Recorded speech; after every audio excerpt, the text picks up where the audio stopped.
Assalamualaikum warahmatullahi wabarakatuh. Perkenalkan, nama saya Raisya Ananda Raihana dari Prodi Manajemen Pendidikan Islam Universitas Pamulang dari kelas 01 MPIK 001. Dibuatnya video ini dalam rangka untuk memenuhi tugas mata kuliah Tahsin dan Tahfiz yang diampu oleh Ibu Khadijah SPDI MA. Baik, dalam video kali ini kita akan membahas materi tentang hukum bacaan mat. Pengertian mat secara bahasa, mat berarti memanjangkan. Dalam konteks ilmu tajwid, mat adalah memanjangkan bacaan huruf yang bertemu dengan huruf-huruf tertentu atau tanda-tanda khusus yang mengharuskan adanya perpanjangan suara. Hukum bacaan mat berkaitan erat dengan panjang suara yang wajib dibaca ketika seseorang membaca Al-Quran sesuai dengan aturan tajwid.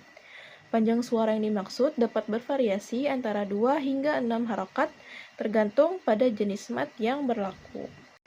Hukum bacaan mat terbagi menjadi 2 kategori utama. Yang pertama adalah mat tobi'i atau mat asli yang akan kita bahas di video kali ini. Dan jenis lainnya ada mat far'i atau yang biasa disebut dengan mat cabang. Mat tobi'i atau mat asli adalah mat yang terjadi secara alami tanpa adanya sebab khusus seperti hamzah atau sukun. Panjang mat untuk mat tobi'i adalah 2 harokat.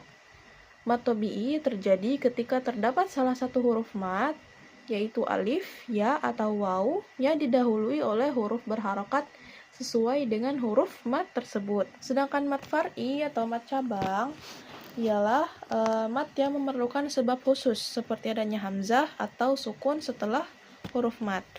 Nah, contoh-contoh mat far'i yang disebabkan oleh hamzah itu ada mat wajib muttasil, mat jaiz munfasil, mat badal, dan mat silah tawilah. Sedangkan contoh mat far'i yang disebabkan oleh sukun itu ada mat lazim musaqal kalimi, mat lazim mukhaffaf kalimi, mat ritlis sukun, mat lin, mat lazim mukhaffaf harfi, dan mat lazim musaqal harfi. Nah, mat tobi'i itu ada apa saja? Jadi mat tobi'i itu terbagi menjadi 3 bagiannya.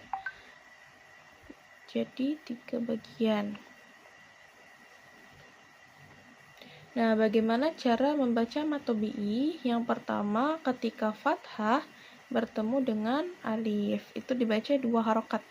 Ya, fathah bertemu dengan alif. Yang kedua, ada kasroh bertemu dengan ya sukun atau ya mati. Yang ketiga, ada domah bertemu dengan waw sukun atau waw mati. Dibaca panjang 2 harokat, tidak boleh kurang atau lebih. Nah, ini contoh bacaan mat tobi'i ya. Yajibu, jibu.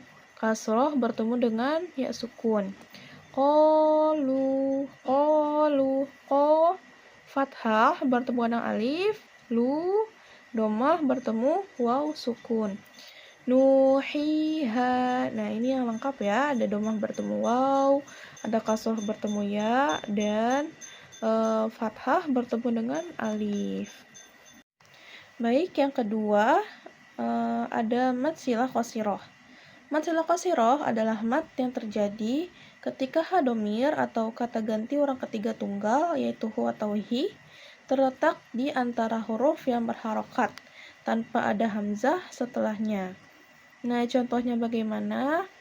Contoh mat silah qasirah itu ada innahu togho bihi hubba.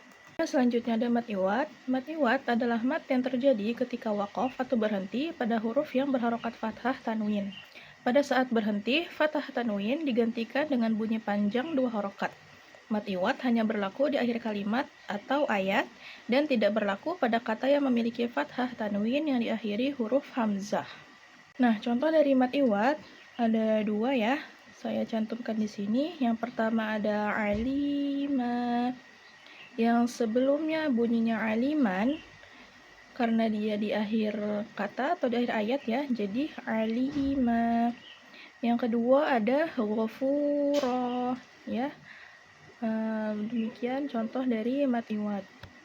Baiklah, jenis mat tobi'i yang terakhir ada mat tobi'i harfi. Mat tobi'i harfi adalah mat yang terjadi pada huruf-huruf tertentu yang dikenal sebagai huruf-huruf muqatta'ah atau huruf terpisah. biasanya terdapat pada awal-awal pembukaan sebagian surah dalam Al-Quran. Huruf-huruf yang termasuk dalam kategori mad tabi'i harfi adalah ha, ya, to, ha, dan ro, atau biasa disingkat menjadi hayyun tohuru. Contohnya ada Yasin dan Toha, ya, hayyun tohuru, ada huruf ya di sini dan huruf to dan ha. Yasin, Toha, ya, hanya 2 harokat. Baiklah, sedikit saya jelaskan tentang pentingnya mempelajari hukum bacaan mad.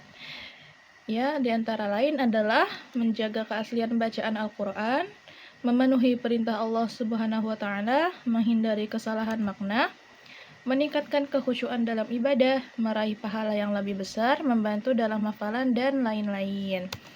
Nah, kesimpulan dari video ini adalah hukum bacaan mad merupakan salah satu aspek penting dalam ilmu tajwid. Setiap jenis mad memiliki sebab dan aturan yang berbeda, dan penerapan hukum mad yang tepat sangat penting dalam menjaga keaslian dan kefasihan bacaan Al-Quran. Baiklah, sekian dari video kali ini. Semoga yang sedikit ini menjadi manfaat. Kalaupun ada kesalahan atau kekurangan, saya mohon maaf. Kepada Allah saya mohon ampun. Wabillahi taufiq wal hidayah. Wassalamualaikum warahmatullahi wabarakatuh.